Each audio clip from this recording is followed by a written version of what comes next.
Putin ने कर दिया कुछ ऐसा कि भारत के दुश्मनों को लगी भरपूर मिर्ची। भारत को रूस की तरफ से मिल रहा सफेद हंस, अब भारत के इशारों पर होगा विनाश। भारत के पास आ रही एक और शक्ति, दुश्मन देशों में छाया डर का बादल। जी हाँ दोस्तों, इस समय भारत और रूस के ऊपर पूरी दुनिया की निगाहें बनी हुई है, क्योंकि इस समय एक तरफ रूस और यूक्रेन का युद्ध काफी तेजी से होता हुआ चला जा रहा है, तो वहीं दूसरी तरफ रूस भारत को हथियार देने के लिए तैयार हो गया है। यहाँ पर सफेद हंस के नाम से जाना जाने वाला रूस का ये महाविनाशक हथियार अब भारत के हवाले रूस करने जा रहा है, और इस हथियार का भारत में आ जाना, उसके बाद तो इससे अमेरिका और पश्चिमी देशों की हालत खराब हो जाएगी। जिस तरीके की खूबियां इस हथियार के बारे में निकल के आ रही है, उनको सुनकर भारत के दुश्मन देश थर-थर कांपते हुए नजर आ रहे हैं। और ये हथियार रूस का बहुत आधुनिक हथियार है, जिसे किसी भी दुश्मन देशों को बड़ी आसानी से सबक सिखाया जा सकता है। यही वजह है कि इस हथियार का नाम सुनकर अमेरिका भी एक बार 2 कदम पीछे हट जाएगा। आज के इस वीडियो में हम बताने वाले हैं कि रूस भारत को ऐसा कौन सा हथियार देने वाला है जो अमेरिका तक की पैंट गीली करने की ताकत रखता है। इसलिए ये वीडियो शुरू से लेकर आखिरी तक जरूर देखिएगा और इस वीडियो को ज्यादा से ज्यादा शेयर करिएगा, ताकि सब तक ये जानकारी पहुंच सके।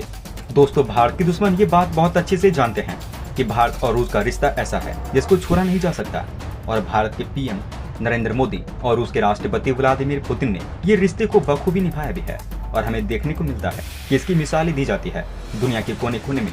तभी तो हमें देखने को मिलता है कि सुपर पावर को टक्कर देने वाले रूस के सामने बैठकर भारत के पीएम उनको सलाह देते हैं, उन्हें बताते हैं कि रूस और यूक्रेन के युद्ध को जल्द से जल्द खत्म करना चाहिए। दोस्तों, हमें देखने को मिला था कि नरेंद्र मोदी ने पुतिन को ये सलाह दी थी कि रूस को अब यूक्रेन के साथ युद्ध को खत्म कर लेना चाहिए, लेकिन यहाँ पर पुतिन ने मोदी की सलाह को नहीं माना। लेकिन हमें देखने को मिला था कि रूस और भारत के रिश्ते भी इससे खराब नहीं हुए हैं। इसके अलावा भारत की तरफ से जो बात रूस से कही गई थी, उसको लेकर भारत के पीएम नरेंद्र मोदी की दुनिया के कोने कोने में तारीफ की जा रही है, और दोनों देश ऐसा कहते हैं कि समय समय के साथ ये दोनों देशों की दोस्ती और ज्यादा मजबूत होती हुई चली जाएगी, और ऐसा हमें होता हुआ भी दिखाई दे रहा है। इसलिए यहाँ पर रूस की तरफ से अब भारत को सफेद हंस देने की बात कही गई है। जी हाँ दोस्तों, दुनिया का सबसे खतरनाक बॉम्बर जेट Tu-160, जिसे सफेद हंस भी कहते हैं, जो अब रूस भारत को देने का वादा कर चुका है, और भारतीय वायुसेना रूस से ये खतरनाक जेट खरीदने वाली है। पीएमओ की तरफ से मंजूरी मिलने के बाद आईएफ को रूस का सबसे खतरनाक बॉम्बर जेट Tu-160 मिल सकता है। ये जेट दुनिया का सबसे एडवांस बॉम्बर जेट है, और इसका मिलना मतलब वायुसेना की ताकत दोगुना करना है। दोस्तों, पहले रूस के साथ S-400 की डील होना, उसके बाद हाइपरसोनिक टेक्नोलॉजी की डील होना, और इसके बाद सफेद हंस की इन दोनों देशों के बीच में डील होना, इन दोनों देशों के रिश्ते की मजबूती को बताता है। पूर्व वायुसेना प्रमुख ने इस मामले में इशारा किया था कि उन्होंने चाणक्य फाउंडेशन के एक कार्यक्रम में इशारा करते हुए कहा था, और इस बात की पुष्टि भी की थी कि रूस से भारत को ये बॉम्बर जेट मिलने वाले हैं, और इस बात की पुष्टि की गई है कि जल्द ही भारत को रूस से ये खतरनाक जेट मिलने वाला है, जिसे नाटो ने ब्लैक जेट नाम दिया हुआ है।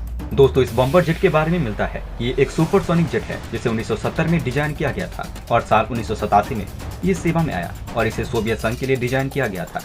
और इसके बारे में ये भी मिलता है कि इसको कई बार अपग्रेड भी किया जा चुका है, और बताया ये भी गया है कि साल 2000 से ही इस जेट के अंदर इलेक्ट्रॉनिक सिस्टम कई सारे इंस्टॉल किए जा रहे हैं। इसको लगातार आधुनिक बनाने के लिए समय समय के साथ इसको अपग्रेड किया जा रहा है, और इसमें जरूरत के अनुसार चीजें भी लगाई जा रही है।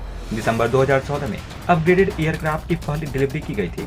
दोस्तों, आपकी जानकारी के लिए थोड़ा बॉम्बर जेट के बारे में और डिटेल में जानने की कोशिश करते हैं कि आखिर इस जेट का इस्तेमाल किस रूप में किया जाता है, और इस बॉम्बर से वायुसेना को कितनी ज्यादा शक्ति मिल सकती है, और इसका इस्तेमाल दुश्मनों के खिलाफ किस किस तरीके से किया जा सकता है।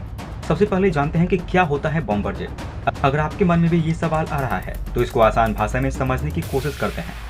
बॉम्बर जेट वो होता है जो दुश्मनों के इलाकों में चुपचाप बम दागकर वापस लौटकर अपनी सीमा में आ जाता है, और अगर ये भारतीय वायुसेना के बेड़े में शामिल हो जाता है, तो इस चीज से आप ये समझ सकते हैं कि भारत के लिए बालाकोट जैसे एयर स्ट्राइक करना काफी ज्यादा आसान हो जाएगा। दोस्तों, इसके बारे में ये भी मिलता है कि ज्यादा से ज्यादा 4026 फीट पर 2220 किलोमीटर प्रति घंटे की रफ्तार से उड़ान भर सकता है। एक बार में इसकी मदद से आप 12300 किलोमीटर तक की उड़ान बड़ी आसानी से भर सकते हैं, और बॉम्बर जेट को 960 किलोमीटर प्रति घंटे की रफ्तार से उड़ाया जा सकता है। इस बॉम्बर का वजन 1,10,000 किलोग्राम का है, और टेक ऑफ के समय इस जेट का वजन 2 किलो 75 ग्राम तक पहुंच जाता है। इसके अलावा भी इस बॉम्बर जेट में कई विचित्र खूबियां पाई जाती है।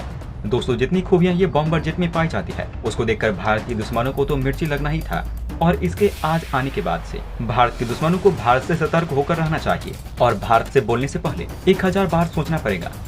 कि बोली ही बात कहीं भारत को बुरी न लग जाए, क्योंकि भारत के पास ये बॉम्बर जेट आ जाने के बाद उसकी काफी ज्यादा शक्ति बढ़ जाएगी। और भारतीय वायुसेना में शामिल होने वाले इस बॉम्बर जेट के बारे में आपका क्या कुछ कहना है, हमें नीचे कमेंट बॉक्स में बताइएगा। दोस्तों, वहीं ओपेक और इसके सदस्य ने ऐलान किया है कि नवंबर महीने की शुरुआत तेल के उत्पादन में 2 लाख बैरल तक की कटौती की जाएगी। साल 2020 के बाद से ये पहला मौका होगा जब इतने बड़े स्तर पर उत्पादन में कटौती होगी।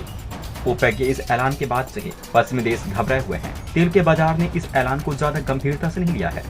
माना जा रहा है कि बाजार पर इस ऐलान का असर उतना ही नहीं होगा जितना अनुमान लगाया जा रहा है, लेकिन अमेरिका और खाड़ी देशों के साथ इस ऐलान का उसके रिश्तों पर खासा असर पड़ने वाला है। ओपेक में कई सदस्य देश ऐसे हैं जो पहले से ही अपने लक्ष्य से कम उत्पादन कर रहे हैं। ओपेक के इस फैसले से बड़ी आर्थिक शक्ति के बीच ऊर्जा राजनीति को लेकर संदेह की खाई बढ़ती जा रही है।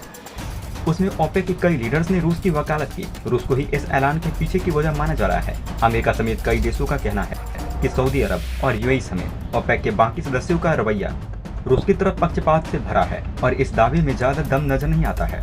ओपेक देश किसी से भी परहेज नहीं कर रहे हैं।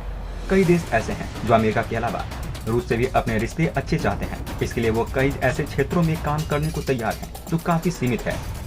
ओपेक देश रूस के साथ व्यापारिक रिश्ते बनाना चाहते हैं जिसके तहत सीधे तौर पर अमेरिकी प्रतिबंधों का उल्लंघन नहीं होगा, लेकिन इनमें खतरा ज्यादा है और आने वाले समय में प्रतिबंधों की वजह बन सकते हैं।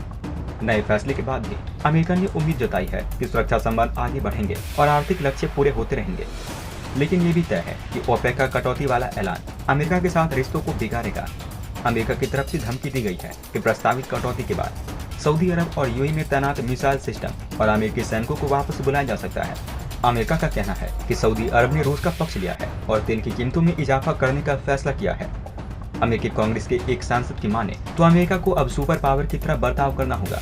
फैसले के पीछे की राजनीति और भू राजनीति ने इस ऐलान को एक अलग रंग दे दिया है। ओपेक ने जो ऐलान किया है उसके बाद यूरोपियन यूनियन और G7 देशों के बाजार में हलचल बढ़ सकती है। यूरोपियन और G7 देश रूस से आने वाले तेल की कीमतों पर अंकुश लगाना चाहते हैं। कोविड लॉकडाउन, कमजोर उपभोक्ता मांग और प्रॉपर्टी मार्केट की वजह से पहले ही दुनिया की अर्थव्यवस्था बुरी दौर से गुजर रही थी। ओपेक की कटौती की मांग ने कमजोर अर्थव्यवस्था खासतौर पर चीन की उसे लेकर चिंताएं बढ़ा दी है। साल 2023 के अंत तक ये कटौती जारी रहेगी और ओपेक की तरफ से ये इशारा कर दिया गया है।